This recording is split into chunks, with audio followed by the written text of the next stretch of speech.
Hey guys, Dr. Decks here. Today we're going to do a Q&A session. Going to make it quick as possible, run through a few questions and give you some answers that some of you have been asking.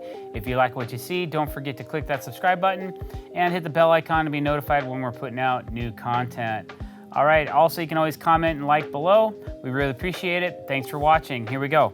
All right, first question. How do you flash a ledger board? G-tape only or G-tape and flashing? Normally we use both. We'll usually put our flashing in up the siding, and then any place where we're gonna be putting screws down into the flashing, we try to G-tape over that so that it puts a waterproof seal on it. That way when the screw goes through it, it's not leaking through the metal flashing. I always wondered about that. It's like, I wonder if metal flashing is gonna leak if I put a nail or screw through it, and it probably will unless you have some kind of a barrier, which G-tape's a waterproof barrier, so we feel that that's gonna help keep water out of the backside of your flashing or in between your ledger and your house. We also G-tape the side of the house to protect it in case any water does happen to get behind the ledger and the house. Do you find all the staples in pressure treated wood super annoying? Yeah, when somebody goes crazy with the staple gun, I do get annoyed with that because normally we're pulling all those staples out, especially on pressure treated glulam beams. The staples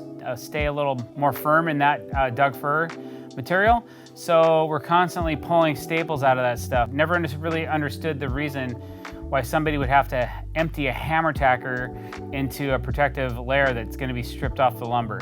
But I guess they think, it's gonna blow around in the wind or whatever. I get it, but a little less stapling would be nice. When you do the V-bracing, do you also put timber locks through the ledger? No, usually we use ledger locks on our ledgers, but when we're doing our V-bracing for sway or for lateral loading, we put 2 4-inch timber locks into the bottom of each 2x6 into the joists, and that works rather well. What is your favorite flooring to work with? I like Timbertech Azek Vintage Collection decking. That is my favorite decking to work with. It's good looking, it's lightweight, Cortex is really nice, and it's a joy to craft. Also can heat bend it, which if you know me, then you know I like to heat bend decking. So for those reasons, that's why I like that product. What should I ask for when hiring a contractor to build a new deck? Well, I'd make sure they're licensed and bonded. Online reviews are good if the contractor actually performed the work. They're not so great if it's just people leaving reviews. People can leave whatever they want online and it doesn't really make it a valid review. So I always steer clear of those. Word of mouth is always good.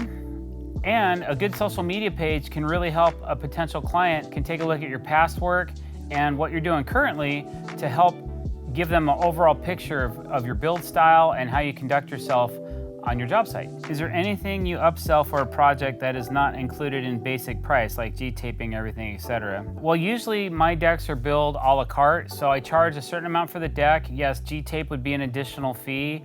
Railing, fascia, surface borders, steps, all that stuff is additional. So I charge one price for the deck, and then anything that has to do with adding onto the deck is an additional cost. How much more is the Regal glass railing than typical composite railing? Usually Regal Ideas aluminum and glass railing costs less per lineal foot than a composite product will. That's just the way it is. Cap composite rail systems are usually more expensive to purchase than Regal Ideas. Do you think it's necessary to run G-tapes or other similar underlayment on every joist? Where we come from in the Pacific Northwest, we feel it is an important step to preserving the life of your deck.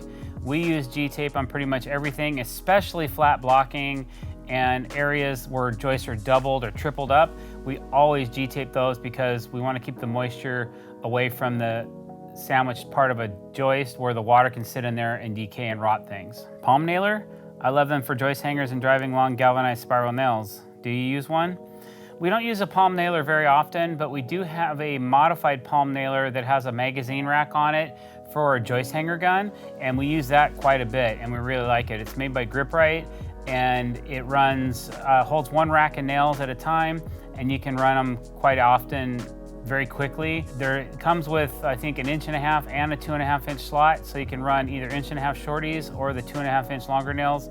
So we really like using those, and it speeds things up for us when we're running joist hangers. Recommended gap between field border on Azek. I usually run a 3/16 inch gap. Some guys run an 1/8 inch.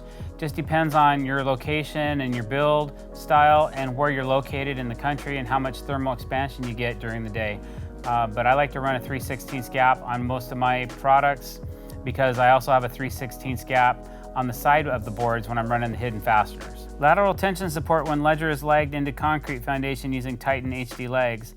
You still need lateral deck support even if you're using the concrete Titan legs, because you have to be able to put in like a DT-T1Z into the concrete that's attached to a joist, not just to the ledger board of the house. So you have to have a couple, up to 4 I think, per deck, depending on the square footage, where it goes from a joist into the house and not just from the ledger into the house. When you price a deck that you have to design, how do you price it for the time you need to sit and do it? I usually charge by the hour. So I just take, and I usually give the client an estimate between 4 and 6 hours or 6 and 8 hours or whatever I think the time is. And I always come in on that budget. If I'm more than that, I usually absorb that price. I usually don't bill it onto the customer unless it's really intense. So I just charge by the hour. Do you only install Timbertech or will you install other composites? I'm mostly an Azek PVC guy. I like Timbertech as well. If I'm doing cap composites, I use Timbertech. I really appreciate that brand, and when you find something that works for you, you usually don't change up. So I like to stick with Azek and Timbertech, but primarily Azek. All right guys, thanks for watching. That's all the questions I have for you today. If you like what you saw or you learned a little something, don't forget to hit that subscribe button and hit that bell icon to be notified when we're putting out new content. Thanks for watching. Have a great day.